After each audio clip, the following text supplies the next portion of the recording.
हमने किसी कथा में यह नहीं कहा कि किसी तीर्थ में जाकर आप 2-4 घंटे बैठो। हम इतना जरूर कहे हैं कि अपनी मेहनत, अपनी लगन पूरी रखो। कई माताएं कह देती हैं, कई भाई लोग कह देते हैं, आज उसने मेरा दिमाग खराब कर दिया और मेरा पूरा दिन बेकार हो गया। एक ऑफिसर ने यह कह दिया कि किसी को डांट दिया और कह दिया कि आज मेरा पूरा दिन खराब।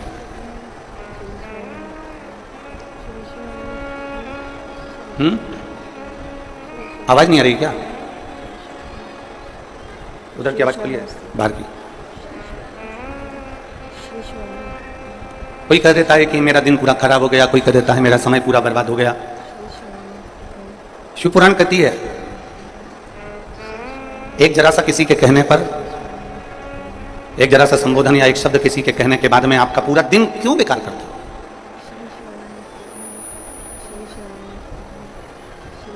आप अपना समय क्यों बर्बाद करते हो? किसी ने अपशब्द कहा और आपका पूरा दिन बेकार हो जाए, किसी के कहने पर, किसी के ताना देने पर, किसी के गाली देने पर, किसी के आड़े टेढ़े बोलने पर आपका पूरा दिन बेकार हो जाए, वो श्रेष्ठ नहीं है। हर पल, हर घड़ी, हर क्षण भगवान शिव की विरल भक्ति को प्राप्त करना, पर उसमें अपने कर्म के प्रति जागरूकता रखकर। और मैंने तेरे ही भरोसे मामा, तेरे ही भरोसे हवा बिच उड़ती जावागी, मामा डोर हत्तो छड़ी ना मैं कटी जावागी। भोले मैं तेरी पतंग, शंभो मैं तेरी पतंग, हवा बिच उड़ती जावागी, बाबा डोर हत्तो छड़ी ना मैं कटी जावागी। कोई कह दे तुमसे कि उसके कहने पर मेरा पूरा दिन बेकार हो गया, उसके कहने पर मेरा पूरा समय बेकार हो गया, उसके कहने पर मेरा पूरा समय व्यर्थ चले गया, नहीं। एक बात आपसे पूछें, उत्तर दीजिएगा जरा। आपके पास में 86,400 रुपए हैं। कितने रुपए हैं? जम के बोलो जरा। 86,400 रुपए आपके पास में। अब 86,400 रुपए में से 10 रुपए किसी ने चुरा लिया। कितने रुपए चुराए? जम के बोलो जरा। 10 रुपए। 86,400 रुपए में से 10 रुपए किसी ने चुरा लिया।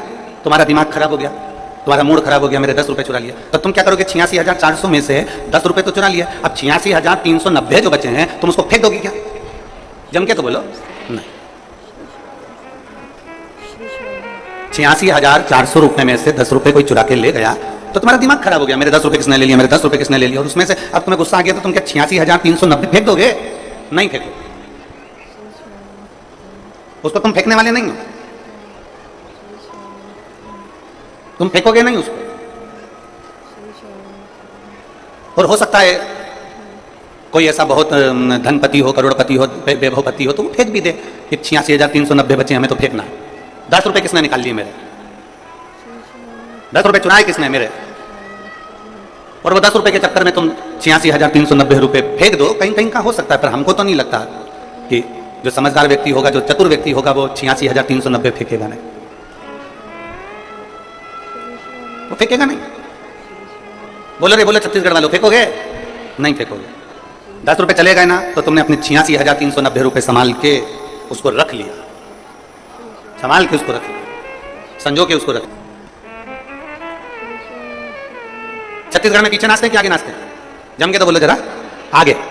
जितने रिश्तेदार, बुआ फूफा मामा काका चाचा चाची भैया भाभी रिश्तेदार नातेदार कुटुंब कबीला मौसा मौसी फूफा फूफी जितने भी हैं वो सब दूल्हे के आगे नाचेंगे। उनके जितने रिश्तेदार हैं सब आगे नाचेंगे, दोस्त यार सबसे आगे नाचेंगे। क्यों? जब तुम्हारे घर में सुख है, खुशियां है, सब आगे नाचते हैं, सब आगे रहते हैं, आगे आगे बढ़कर काम करते हैं। और जैसे ही मान लो किसी को देखना, किसी के यहाँ कोई मर गया तो मुर्दे को सबसे आगे रखते हैं, बाकी सब पीछे खसक जाते हैं, सब पीछे। मरने पर मुर्दा आगे रहता है, बाकी के सब पीछे रहते हैं। शादी में सब आगे रहते हैं और दूल्हा पीछे रहता है। उसका कारण केवल इतना सा है, तुम्हारी सुख की घड़ी में जब तुम्हारे पास धन होगा, वैभव होगा, संपदा होगी, सत्ता होगी, कुर्सी होगा, पद होगा, प्रतिष्ठा होगा, तो सब तुम्हारे आगे आगे बढ़कर काम करेंगे। और जिस दिन तुम्हारे पास में कुछ भी नहीं रहेगा, उस दिन सब तुम्हें आगे धक्का मार देंगे और खुद पीछे से आराम से खुशियां मनाएंगे। वो दिवाली पे पटाखे किसने फोड़े? अरे बोलो तो जम के, सबने फोड़े। क्या करते हो? पटाखे में आग लगाकर नहीं खड़े हो जाते हो? जम के तो बोलो। नहीं, पटाखे में आग लगाई, दौड़ के पीछे पीछे खड़े होके सब पल्लू वल्लू ले लू आके बढ़िया चलो। अब फूटेगा, अब फूटेगा, अब फूटेगा, सब खड़े।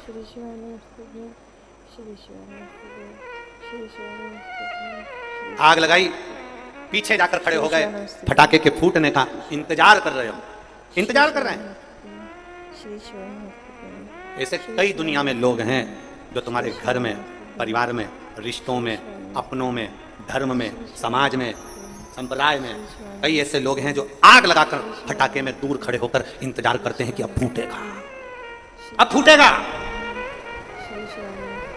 जब तुम बहुत उन्नति की सीढ़ी पर चढ़ जाते हो, बहुत आगे बढ़ जाते हो, बहुत बहुत तरक्की कर लेते हो, बहुत अच्छे पद पर, बहुत अच्छी प्रतिष्ठा पर, बहुत अच्छे यश पर आप जाकर बैठ जाते हो, तब जितने अपने होते हैं, जितने दूसरों को मतलब नहीं होता, अपनों को, कई लोग ऐसे हैं उनको इंतजार रहता है। आप देख बहुत उड़ रहा है ना, अब नीचे गिरेगा, बहुत चढ़ रहा है ना ऊपर, अब नीचे गिरेगा, वो इंतजार करते हैं फूटेगा फूटेगा फूटेगा। उसको क्या मालूम कि शंकर का भक्त है, इतनी जल्दी फूटता नहीं है, कई कई रस्सी बम भी फुस से निकल जाते हैं, खड़े वाले इंतजार करते रह जाते।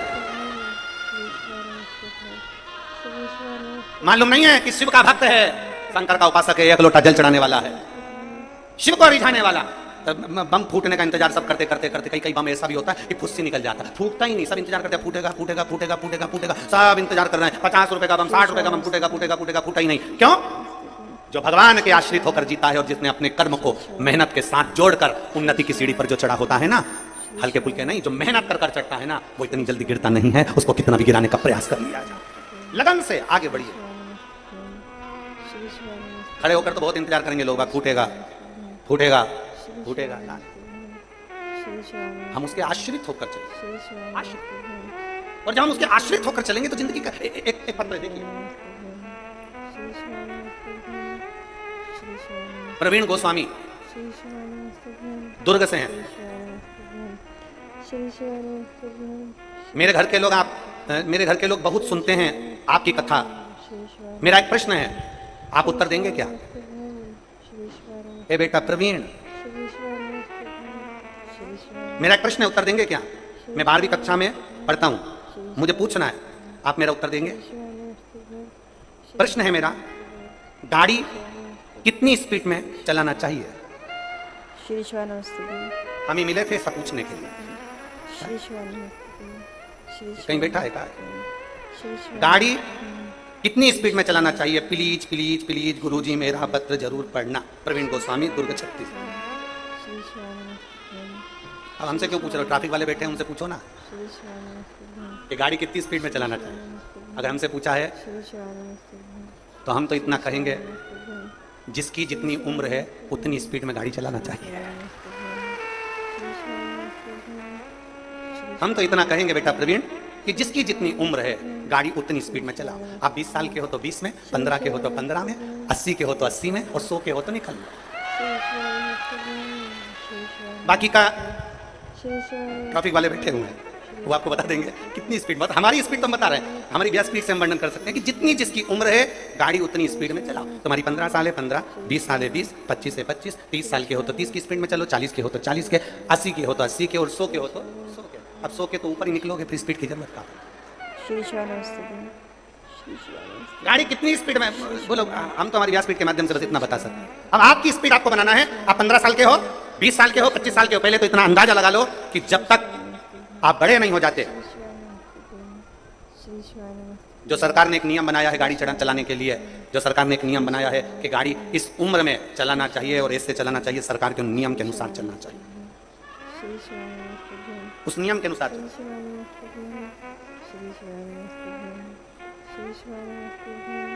शिव कथा कर रही है, भगवान शंकर का चरित्र कर रहा है। शिव पर आश्रित हो जाओ, शंकर पर आश्रित होकर, भगवान देवाधिदेव महादेव पर आश्रित होकर जब हम भगवान शिव की अविरल भक्ति को धारण करते हैं तो शिव तत्व की प्राप्ति हमको होती ही होती है। हम कई बार माताओं से कहते हैं, कई बार हम कथाओं में वर्णन करते हैं, आप किसी को कुछ नहीं दे सकते। मान लो आपके पास देने के लिए कुछ भी नहीं है, नहीं है आपके पास में बहुत सारी दौलत, नहीं है आपके पास में इतना धन, नहीं है आपके पास में कोई वस्त्र, कोई आभूषण, कोई सामान, नहीं दे सकते ना आप किसी को कुछ भी। शिव महापुराण की कथा कहती है, कम से कम चेहरे की प्रसन्नता तो दीजिए, स्माइल तो दीजिए, थोड़ा सा मुस्कुराहट तो दीजिए, ये तो है ना अपने पास में। ये तो अपने पास है ना कि अपन मुस्कुराहट दे सकते हैं, अपन चेहरे की प्रसन्नता दे सकते हैं, अपन अपने चेहरे की स्माइल दे सकते हैं। हाँ, ये जरूर है कि बड़े बड़े जो ऑफिसर होते हैं, बड़े बड़े पद पर बैठने वाले होते हैं, वो इतना मुस्कुराते नहीं है। क्योंकि वो इसलिए नहीं मुस्कुराते क्योंकि अगर मुस्कुरा दिया तो फिर ये काम उनको करना पड़ेगा, इसलिए वो भले अपनी जगह पर सहज है। और शिव कथा कर रही है, भगवान शंकर का संवाद कर रहा है, शिव महापुराण की कथा कर रही है, भगवान शंकर का चरित्र कर रहा है। आप कुछ नहीं दे सकते, प्रसन्नता दीजिए। हम तो यहां तक कहते हैं कि दुनिया के लोग अन्नदान कर रहे हैं, वस्त्र दान कर रहे हैं, कन्यादान कर रहे हैं, मुद्रा दान कर रहे हैं, स्वर्ण दान कर रहे हैं, कोई वस्त्र दान कर रहा है। हम आपसे निवेदन करेंगे, आपके पास में कुछ नहीं है तो भगवान शंकर का नाम श्री शिवाय नमस्तुभ्यम का दान भी करना प्रारंभ करिए। ये मंत्र का दान करिए, ये स्तुति का दान करिए, पंचाक्षर मंत्र दीजिए नमः शिवाय, षडाक्षर मंत्र दीजिए ओम नमः शिवाय। आप में से कितने लोग हैं जो भगवान शंकर के मंदिर में जब जल चढ़ाने जाते हैं तो श्री शिवाय नमस्तुभ्यम अच्छे जम के गूंजते हैं? कहते हो जम के? 4 लोगों तक तुम्हारी आवाज पहुंचे, शंकर को जल चढ़ाओ। और जल चढ़ाते चढ़ाते जिस मंदिर के प्रांगण में जितने बैठे हो, बाहर नंदी बैठा है, मां जगतजननी बैठी है, गणेश जी बैठे हैं, षडानंद कार्तिकेय बैठे हैं, और शास्त्र कथा है शंकर भगवान का जहां जल चढ़ता है उसके सामने से जो जल निकलता है उस स्थान पर 33 कोटि देवता बैठते हैं। हम एक अकेले शिव जी को नहीं बोलते, हम जितने देवता यहाँ पर विराजमान हैं जब हम जम के बोलते हैं श्री शिवाय नमस्तुभ्यम, उन सभी को नमन हो जाता, उन सभी को प्रणाम हो जाता, उन सभी को दंडवत हो जाता।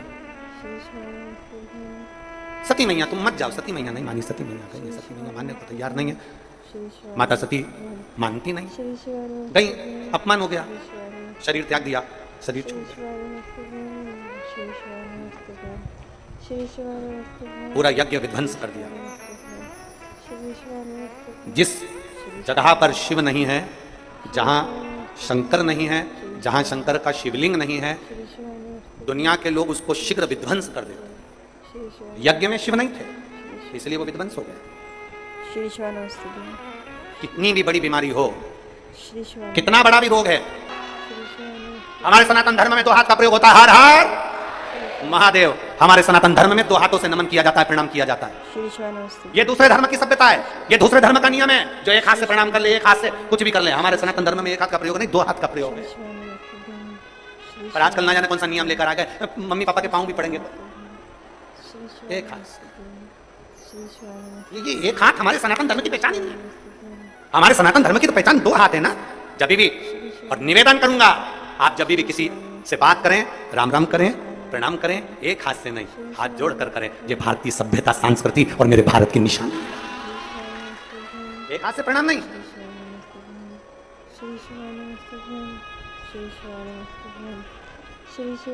सनातन की पहचान दोनों हाथ है। पूरा शरीर दिया है तो पूरा प्रणाम होना चाहिए, पूरा शरीर दिया है तो पूरा नमन होना चाहिए, पूरा शरीर दिया है तो पूरा भजन होना चाहिए। इसलिए दोनों हाथ, जब श्री शिवाय नमस्तुभ्यम बोलते हैं, आप लोग तो कैसे बोलते हैं हमें नहीं मालूम, पर हमारे ये दोनों हाथ नीचे जाकर शिवलिंग की आकृति में आकर, ये दोनों हाथ नीचे जाते हैं, शिवलिंग की आकृति में आ जाते हैं। और शिवलिंग की आकृति में आने के बाद फिर हम भगवान शंकर का गुणगान करते हैं कि शिव इन सब का कल्याण करने वाले, ओ गढ़दानी, तू सदा कृपा करने वाले, करुणा करने वाले, कृपा करना, करुणा करना। श्री शिवाय नमस्तु। आप भी जब प्रणाम करें, आप भी जब गुणगान करें, आप भी जब मंत्र जाप करें, दोनों हाथ जोड़कर शंकर के पास जाएं, दोनों हाथ उठाकर हर हर महादेव, भगवान शिव की स्तुति करें, भगवान शंकर का स्मरण करें, दोनों हाथ। कितना सुंदर कहा है। कई माताएं जब जल चढ़ाती हैं तो 1 हाथ से तो जल चढ़ाती रहती है, दूसरे हाथ से भगवान को घसती रहती है। शिव महापुराण की कथा कहती है, पहले जल चढ़ा लो, फिर थोड़ा सा घस लो दोनों हाथों से, फिर वापिस जल चढ़ा लो। दोनों हाथों का प्रयोग करिए, दोनों हाथों का प्रयोग करिए। और शंभु शरणे पड़ी मांगू घड़ी रे, दुख काटो दया करीन दर्शन। पार्वती जी के लिए नारद जी ने कह दिया कि इनको जो पति मिलेगा वो भस्मधारी, जटाजूट बांधने वाला, भस्म रमाने कोई बात नहीं।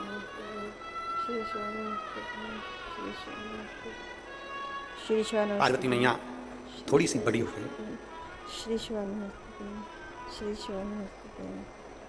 पार्वती मैया थोड़ी सी बड़ी हो गई। बड़ी होने के बाद पार्वती जी को थोड़े थोड़े दिन में इतना क्रोध जागृत हो जाता, इतना क्रोध आ जाता कि पार्वती जी कोई सामग्री अगर रखी रहती तो वो सामग्री को फेंक देती। बड़ा चिंता का विषय। छोटा सा बच्चा, छोटा सा बेटा, छोटी सी बेटी अगर गुस्सा कर रही है, क्रोध कर रही है, आप समझा रहे हो, ज्ञान दे रहे हो, बता रहे हो, उसके बाद भी अगर बच्चा क्रोध में कमी नहीं कर रहा, चिड़चिड़ प्रवृत्ति में कमी नहीं कर रहा, समझ लेना ये तुम्हारा आज का क्रोध नहीं है, इसके पूर्व जन्म में, इसका कोई पूर्व का जो जन्म होगा, उस जन्म में कोई ऐसा कर्म हुआ होगा जिसके कारण इस बेटा बेटी में, इस बच्चे में, इस व्यक्ति में क्रोध समाहित हो, क्रोध समाहित हो।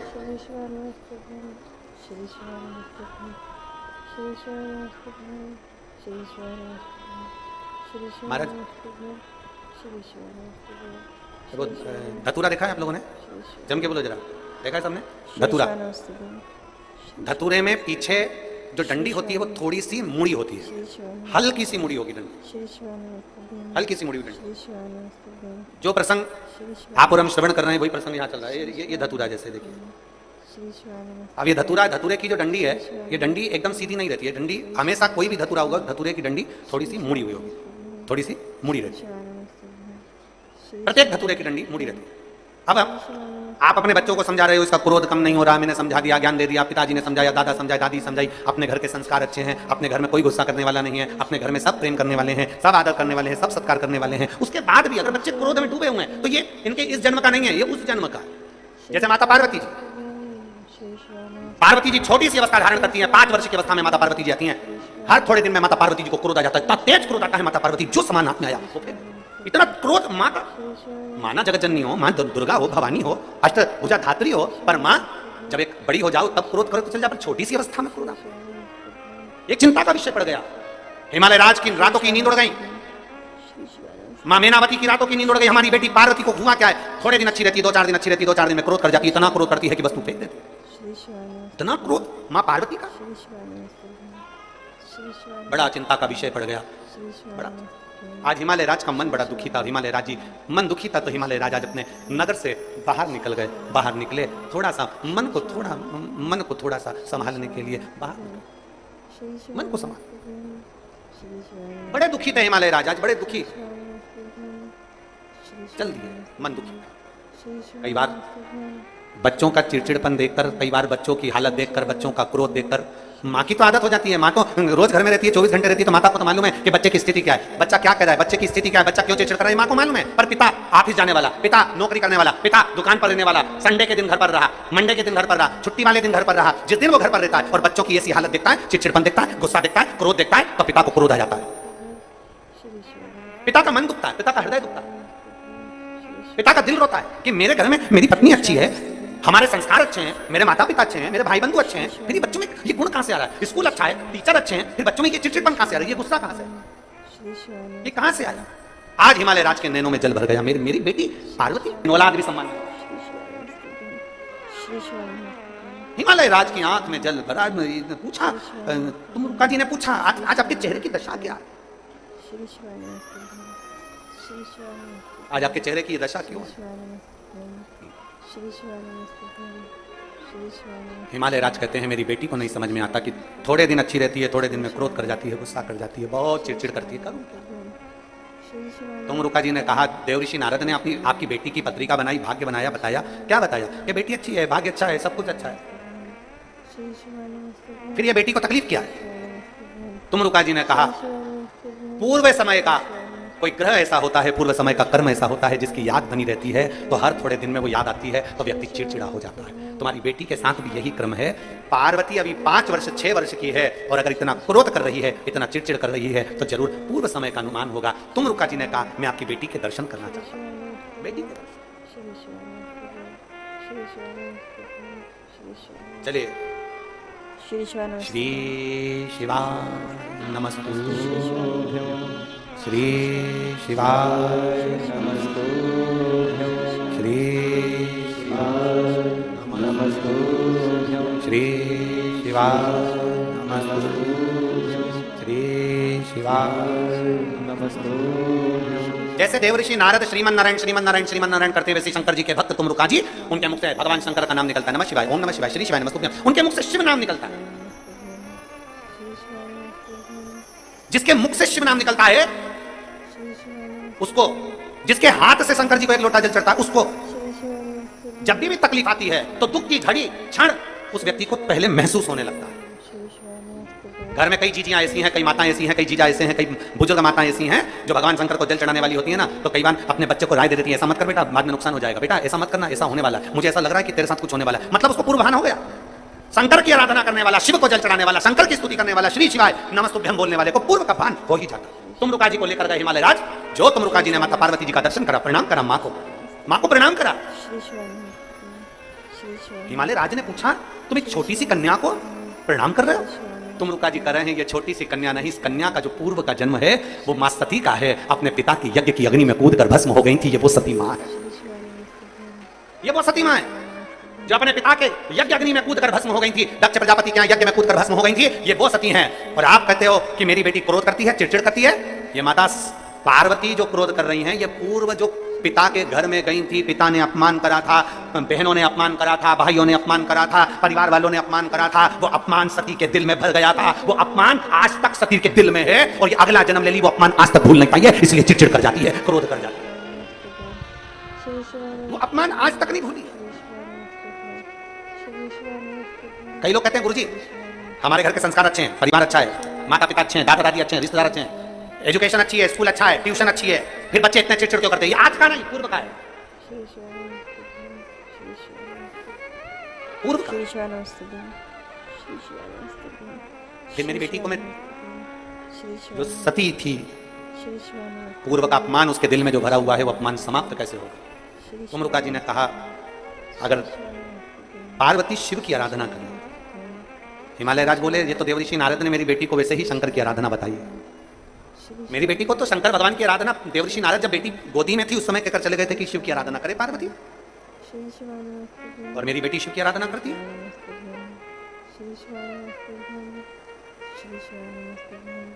अगर तुम्हारी बेटी शिव की आराधना करे और आराधना करते करते करते करते करते करते श्रावण का महीना आ जाए और श्रावण के महीने में अगर मान लो भूल से भी शिवरात्रि पड़ जाए, मिट्टी गल जाए, तब किसी पेड़ में किसी वृक्ष में उसको डाल दो, कहीं जाने की जरूरत।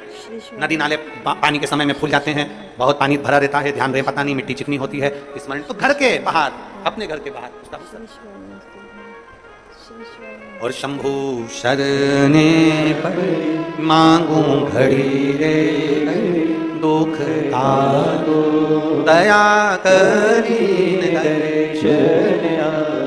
हिमालय राज से कह दिया तुमरुका जी ने अनुष्ठान पूजन करे, मां पार्वती शिव की आराधना करे। मेरे छोटे छोटे बच्चों से निवेदन है, बेटा बेटियों से निवेदन है, सब भगवान शंकर का भजन करो, शिव की स्तुति। चले पार्वती जी ने, सावन का महीना आया, शिवरात्रि का समय था, प्रथम पहर की पूजन। जिस प्रथम पहर की पूजन 2 अगस्त को शाम को 7 बजे अपन ऑनलाइन करेंगे, वो प्रथम पहर की पूजन माता पार्वती जी कर रही हैं। और करते से माता पार्वती जी को भगवान शंकर ने दर्शन दे दिया और दर्शन देकर कहा पार्वती तू अब चिंता ना कर, तू मेरी ही शरण में आई, मेरी है और मेरी ही शरण में आई, क्यों चिंता?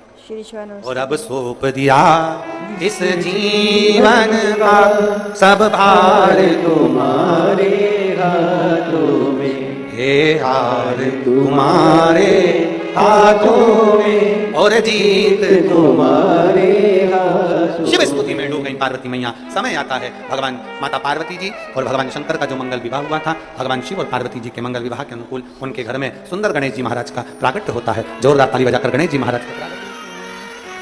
देखिए आगामी जो कथाएं हैं, आगे की जो कथाएं हैं, उस कथा की लिस्ट हम आपको बता दें। 2 अगस्त से 8 अगस्त तक लोरमी जिला मुंगेली छत्तीसगढ़ में कथा रहेगी 1 बजे से 4 बजे तक। 12 अगस्त से 16 अगस्त तक 5 दिवसीय कथा गनौत खरखाड़ी खरखराड़िया नया रायपुर छत्तीसगढ़ में रहेगी। 17